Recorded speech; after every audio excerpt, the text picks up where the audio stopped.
It is increasingly obvious. You want to talk about capitalist realism, where there are things that we just accept as part of our reality that we just need to stop accepting. I think more people than ever before have realized the health insurance companies literally don't do anything other than rent seeking.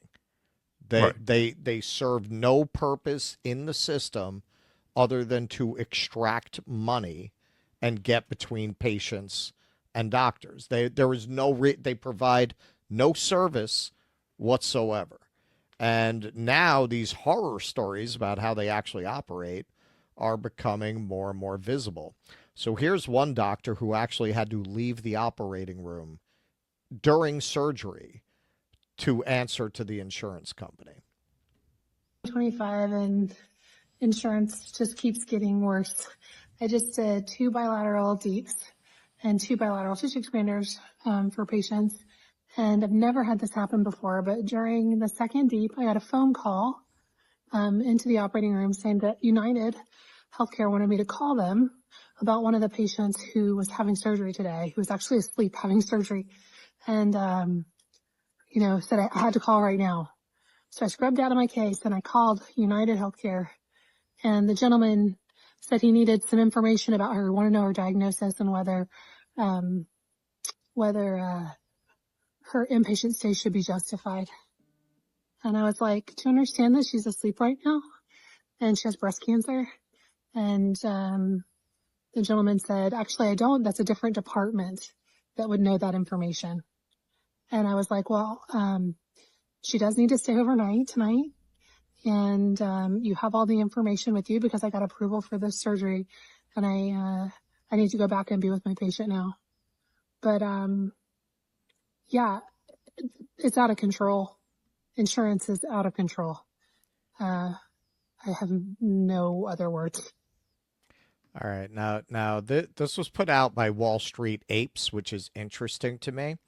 During the darkest days of the pandemic, when everyone was trading on Robinhood and they were trying to break the shorts with GameStop Right. and other meme stocks. We did some coverage of that, and I wrote a couple of articles about it. It was very interesting. If you got into it, it was not what you would have expected. It was not this Gordon Gekko greed is good ethos. It was not all of these aspiring Michael Milkins.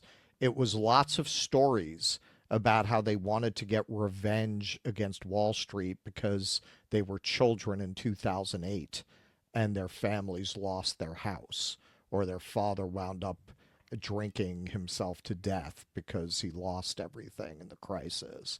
So they were not, even though they were trading, they did not see themselves as traders. It was very interesting. They saw themselves as striking at the heart of Wall Street by turning its game against itself. So it's interesting now, and it doesn't really surprise me. A lot of them, because they called themselves apes, that came out of the Planet of the Apes, apes together strong, right?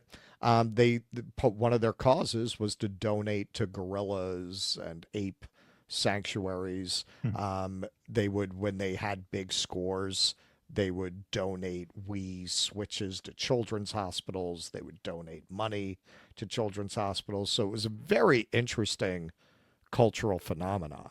So it doesn't surprise me now that you would have Wall Street, an account called Wall Street Apes, which with that name is very much coming out of that scene, drawing attention to this healthcare crisis. You know, we do a lot of blackpilling on this show, but if there's hope, this is the kind of thing that gives me hope, because this is mostly a Gen Z kind of a crowd that would be attracted to a site like that, to a handle like that, and they get it. They get it. You just have to find a way to bring all the people who get it together to actually fight back against this system. So this is a follow-up post that Wall Street Apes put up about the system that would pull this woman out of an operating room. What rules are in effect that cause that? So apparently health insurance companies have not learned their lesson from the most recent events that took place in the streets of New York. They're getting more creative about how to deny your claims or just not authorize your treatment at all. I'm going on information given to me by Blue Cross. I am a physician. When we physicians ask for a treatment to be authorized by an insurance company and they deny authorization, what happens at that point is that we are asked to do a peer-to-peer review, meaning that we, the doctor asking for the treatment, have to speak with the doctor who is employed by the insurance company, who is there only to say no. Now, this always has taken place on a scheduled call, and it has to be scheduled around the insurance company doctor's schedule, not the doctor who's actually working and seeing patients. Because God forbid we inconvenience the insurance company. But now, Blue Cross is saying that they will only do their peer-to-peer reviews by calling the doctor who is asking for the treatment to be authorized. And they will only call once. And they won't tell you when they're calling. And they won't tell you what number they're calling from. So if you're a doctor seeing patients and you have your phone on Do Not Disturb because you're seeing patients, or you just don't answer numbers that you don't recognize, and you're seeing patients and you don't want to interrupt a patient visit, you're going to miss the call. And guess what? The treatment will not be authorized. All right, so imagine that. I get robocalls all day. I think most people do at this point. You just can't avoid it. Once your number gets on the radar, that's it. You're always going to have them.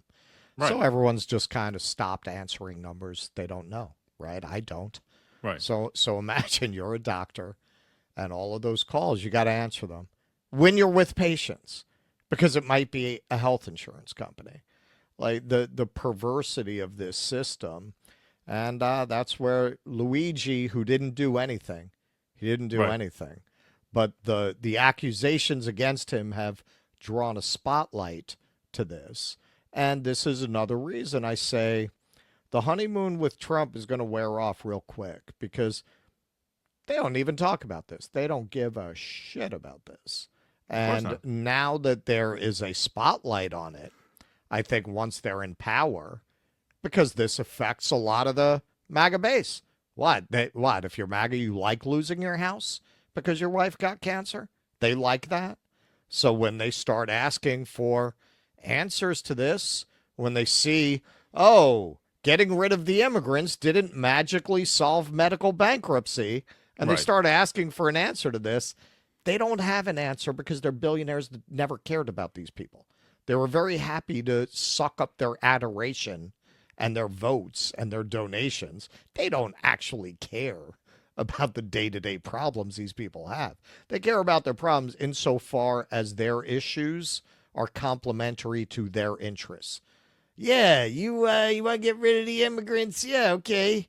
All right, but not the H-1B ones. Not those. Right. Right. Not, I mean, this also is just, as picture perfect an example of the insurance companies doing what, a lot of, right-wing media likes to fearmonger about socialized medicine, where they say, well, do you really want the government getting between you and your doctor? And what the retort to that is always, well, insurance companies currently get between patients and your doctors. In this case, almost literally to the point where a doctor is in surgery and they have to leave the patient to take a call. You can't miss a call. Obviously, these can have catastrophic consequences for people when you're talking about stakes that high. But even on an everyday level, even the more relatively minor indignities that people have to suffer because of this back and forth bullshit, such as getting a medication greenlit by an insurance company, a medication that would be $800 a month if you didn't have insurance, but is $10 a month with the insurance.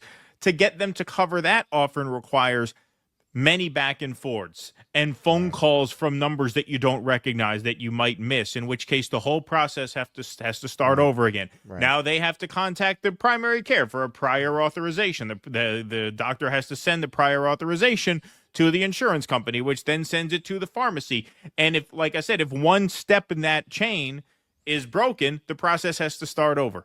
And now you're days more without medicine you need. Again, these are relatively minor examples, but these are everyday examples that are very, very common, that are extremely common. And so this is why everyone has a story about dealing with health insurance companies. Right. Because whether it costs you everything or not, it's cost everybody a lot more than it has to, because there's no reason for them to exist. Bottom line. They are parasites. The doctors view them as doctors don't like dealing with insurance companies. Doctors didn't go to medical school and learn about the miracle of the human body so that they can haggle with, insurance brokers in fucking pop-collared polo shirts. That's not why they went to medical school. They went to medical school to practice medicine, to treat people, to heal the sick. That's what doctors are. They don't like dealing with these people. They don't. These insurance companies serve no purpose but to suck money out of the system. Right. And this is why so much in America, this is why America is such a ripoff, because this is one example. But, legal fees, lawyer fees, we're a very litigious country. So much of our economy goes to people who don't produce anything, who don't provide goods or services that people actually want. They don't actually make things or do things that people want, right? So yeah, that's a great example. And that tweet, the first one, I don't know what the second one did, but the first one went mega viral. That got 7 million views. So that is everywhere now, which is good. That reflects a changing of consciousness. People are becoming more aware that the idea that you're going to talk about government death panels when you have private insurance company death panels, literally, but not a word about that. All these people are people like Sarah Palin, people like she's been out of the spotlight for a long time, Michelle Bachmann, who were running around back then screaming about the death panels, just to distract people from the fact that these private insurance companies are death panels. What are they adding to healthcare? Healthcare should purely be between the doctor and the patient. The doctor should decide what the best course of treatment is for the patient, and that's it. What function does this serve other than to deny care and extract wealth?